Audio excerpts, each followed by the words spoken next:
Halo, Assalamualaikum teman-teman. Perkenalkan, nama saya Waude Nurhaliza. Saya mahasiswa program studi gizi Fakultas Kesehatan Masyarakat Universitas Halu Oleo.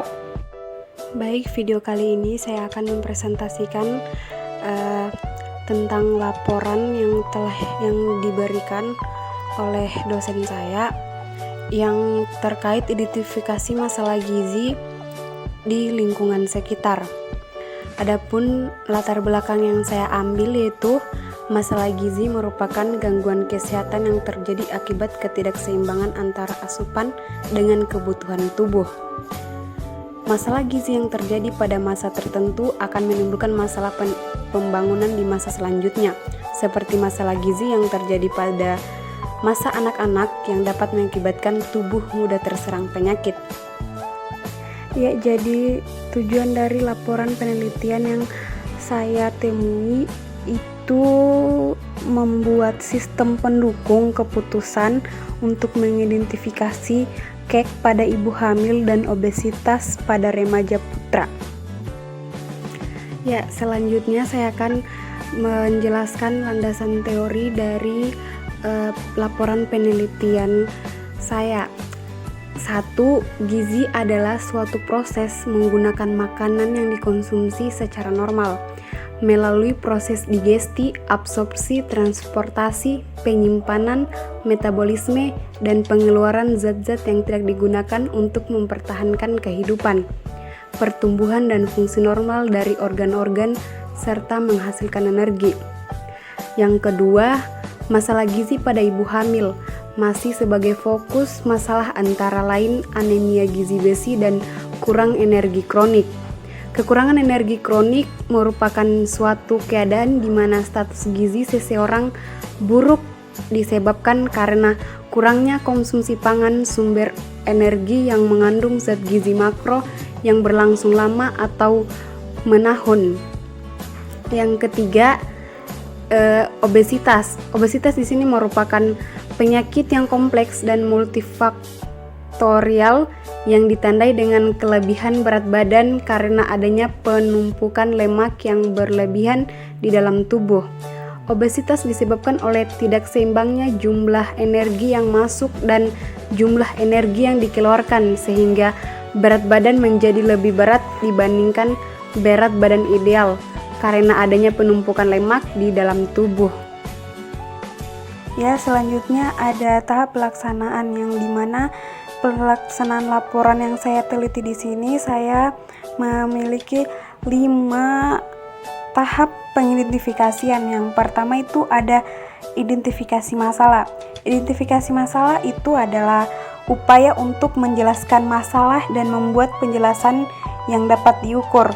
Diidentifikasi ini dilakukan sebagai langkah awal penelitian.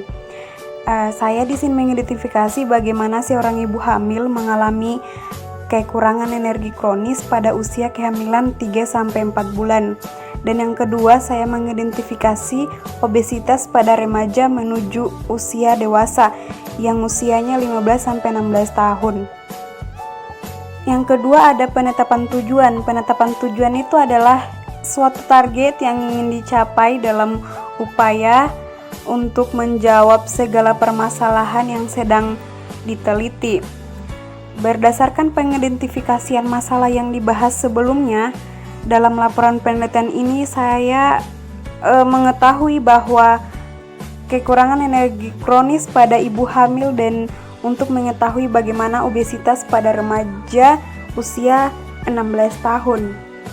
Yang ketiga ada penetapan prioritas. Penetapan prioritas adalah sesuatu yang dianggap yang diperlakukan penting dibandingkan lainnya.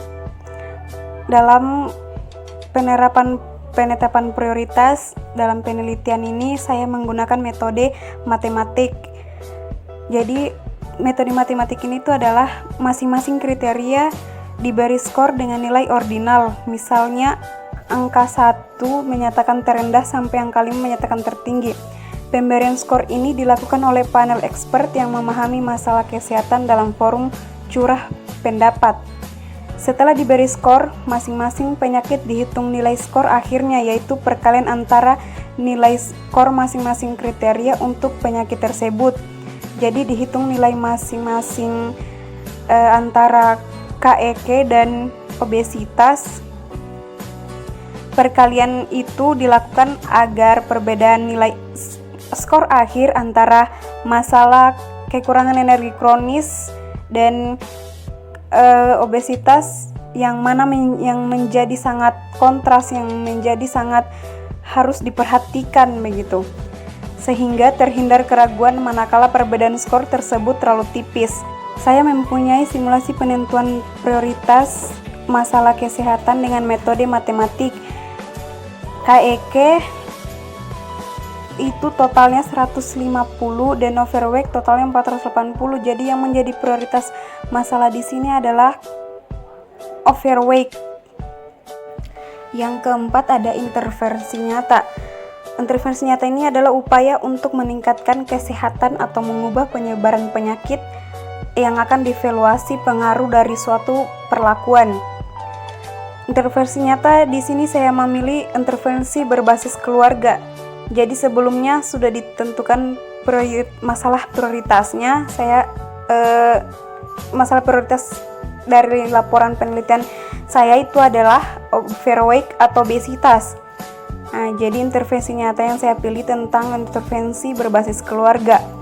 Dalam intervensi nyata ini saya memilih intervensi obesitas berbasis keluarga dilakukan dengan berbagai macam cara, antara lain itu dengan mengubah budaya makan yang kurang sehat, memperbaiki pola makan, melakukan aktivitas fisik, berperilaku sehat, memberikan motivasi untuk hidup sehat, dan segera melakukan pengobatan jika terjadi kasus obesitas dengan memperhatikan sosial ekonomi dalam keluarga. Selanjutnya yang kelima itu ada monitoring evaluasi. Di sini monitoring evaluasi bertujuan untuk mengukur keberhasilan suatu kegiatan atau program dan menentukan keberhasilan suatu program apakah telah sesuai dengan yang diharapkan atau belum.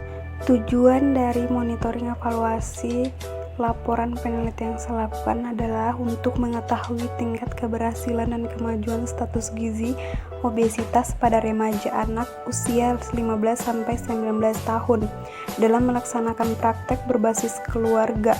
Monitoring berbasis keluarga tentunya tidak terevaluasian karena yang harus memonitoring si penderita obesitas ini adalah dari keluarga dan dirinya sendiri.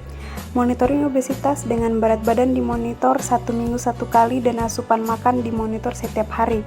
Evaluasi diet bila berat badan turun dipantau terus sampai memenuhi perhitungan gizi atau sampai memenuhi berat badan turun. Selanjutnya saya akan menjelaskan tentang 3 pencegahan obesitas. Yang pertama ada pencegahan primer. Dilakukan dengan menggunakan 2 strategi pendekatan, yaitu strategi pendekatan populasi untuk mempromosikan cara hidup sehat pada semua anak dan remaja beserta orang tuanya, serta strategi pendekatan pada kelompok yang beresiko tinggi mengalami obesitas. Yang kedua, pencegahan sekunder dilakukan dengan mendeteksi early adiposity rebound. Anak mengalami peningkatan IMT pada tahun pertama kehidupan. Yang ketiga, pencegahan tersier dilakukan dengan mencegah komorbiditas yang dilakukan dengan menata laksana obesitas pada anak dan remaja. Prinsip tata laksana obesitas pada anak berbeda dengan orang dewasa karena faktor tumbuh kembang pada anak harus dipertimbangkan.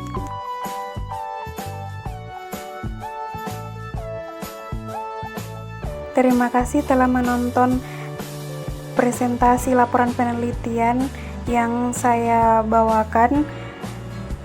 Lebih dan kurangnya mohon dimaafkan. Wabillahi taufiq wal hidayah. Wassalamualaikum warahmatullahi wabarakatuh.